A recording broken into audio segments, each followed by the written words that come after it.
You're listening to the Turi Writers She Said What podcast. I'm Turi, along with Marcy Persky. In this installment, the neighborhood, if you can call it a neighborhood, not too far from Marcy's neighborhood, bursts into flame. Strange things you have to do with worms, and announcing our very first contest. You'll find out all about it in the podcast.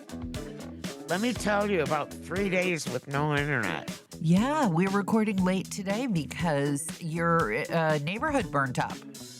Well, it's not my neighborhood, but it was quite a ways down the mountain. But there was wildfire, and it melted all the fiber optic cables coming up the mountain, which means all of the cities up here and the rural areas had no internet.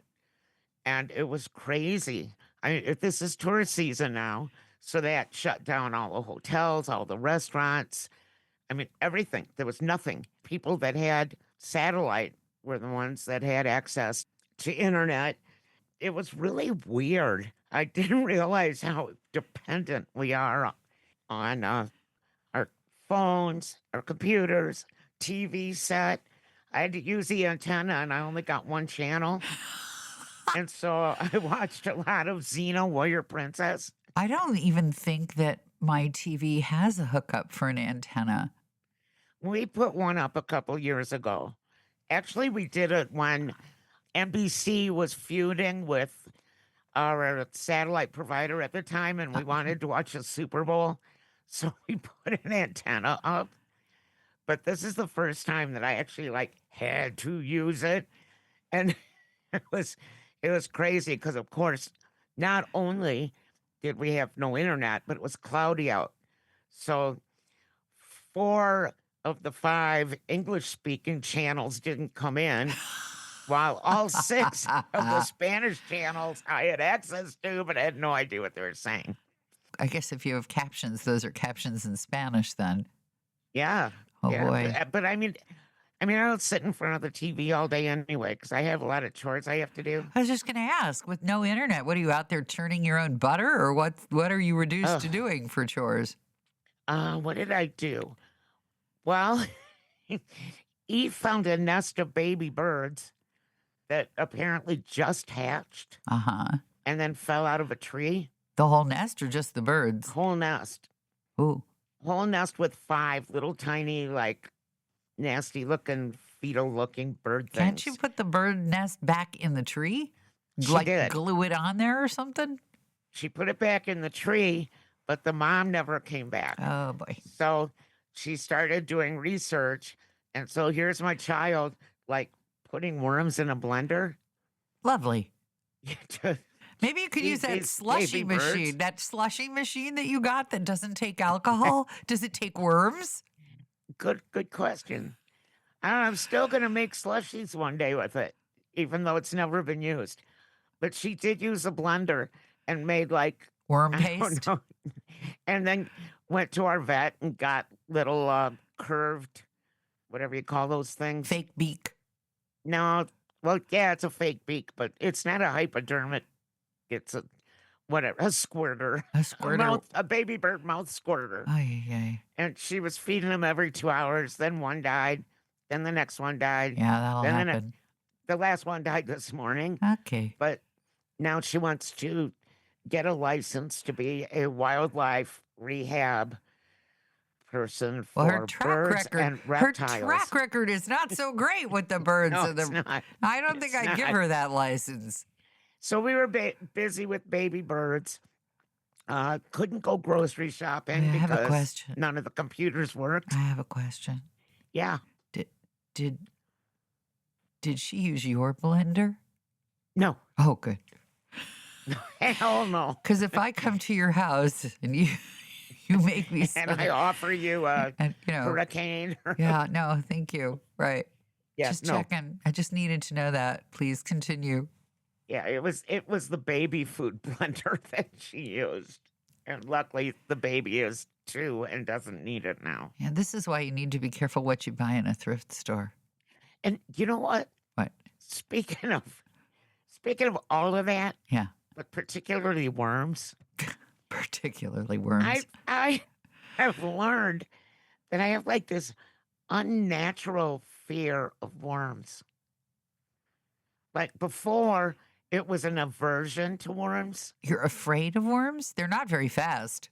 What are they going to do? Catch you? I don't know, but I had to feed Spatula yesterday That's the because no one else was axolotl around to lizard. help me. Yes. Spatula is an axolotl, which is an Lizard. amphibian, Lizard.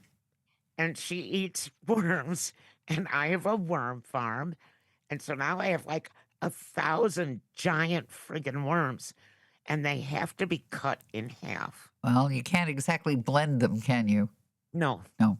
no, they have to be cut in half with scissors, which is first grabbing the worm is, and I use like these giant tweezers, but I can't cut them. I cannot bring myself to cut a worm. You realize now I have to put a disclaimer on the front of this podcast that you absolutely must not listen to it while you're anywhere around food that you're Or planning if to you eat. don't like worms, I don't mind it'll worms. give you worm I nightmares. don't mind. It's Well, okay do you if think- to cut it up with a scissors. Is there more that you have to do other than then they- pick it up with a tweezer and stuff it down the little lizard's gullet and then what? She's an amphibian. Fine. No, I don't have to stuff it. She goes after it. But Well. I want to know if the worms feel pain when they're cut in half. Why do you want to know? My husband said that they don't have a brain. This is the awful part. I used to know stuff like this. Some worms can just live if you cut them in half. Well, They're they fine. still keep moving Well, all so did around. chickens without their heads, but they're not. Yeah, that's a nervous. This is where you ask Jeeves because I don't remember. I used to know Yeah. these things. I did. I used to know these things that I don't think that they feel pain. Well, We would these worms feel are pain. huge and disgusting. Why didn't you plant a smaller variety? Farm a smaller variety of worm. They have smaller varieties. Because the bigger they are, the less I have to feed her. So this even is though I for, have to cut 'em for in your half. benefit then. Hell yeah. So now you have a dilemma. Do you get smaller worms and feed her more of them and spare yourself cutting a worm in half with a scissor, or do you economize on the worm feeding time by grossing yourself out and cutting the worm in half with a scissor? Well, you got to remember, even though I feel extremely guilty about this, okay? Because Spatula, the axolotl, is mine. I'm her mom. I do most of the caretaking for her, Yes. but 99% of the time, I can get one of the other 3 adults on this property to come over. And cut up your worms for you. Yeah. I call that a good form of delegation. That's fine. I say that's fine because And I'm in really charge. I wash them off. their choices are these: either they cut up the worm for you, or they end up having to clean up your vomit, or worse yet, when you clean you off the floor when you keel over. So I think they're getting the better deal, except that you wanted this freaking axolotl, and I love her. yeah, I know you do. Of course you do. But I've been trying to like worms enough that I can kill them myself. But Did you hear what you just said? yeah, I know what I just said. I'm trying to figure out how I can love my husband enough that I can bash his head in his sleep. What kind of a sentence is that? I tried giving her fake worms. It didn't work. What, you gave her like a plastic worm? Pellets. Oh no. No, they make like axolotl pellet food, Oh, but I see. You want like she's a a snotty gourmet. eater. And the cat brought home a snake. You got it all going on there in rural Arizona, don't you? Well, we have to have something going on because there's been no internet. Now I'm trying to catch up and read all the news, but it's a little overwhelming. I couldn't like go through all my newspapers. All we had was kind of a Fox News channel, which the made it even more annoying than regular Fox News. So it had like that white noise behind it when it came in Yeah. on the antenna. Yeah. Yes, it was a big deal not having internet up here, but I want to say nobody was hurt in the wildfire. That's good. You sent And me a they picture. It looked apocalyptic. It was like this crazy. yellow smoke, sulfurous looking smoke. Well, they were trying to put it out, so they dump all kinds of crazy stuff on it. And then Yeah. last night, my child calls me. My child who lives behind us, In her own home behind you, yes. yes, and said, "I'm gonna call the police." I said, "Why?"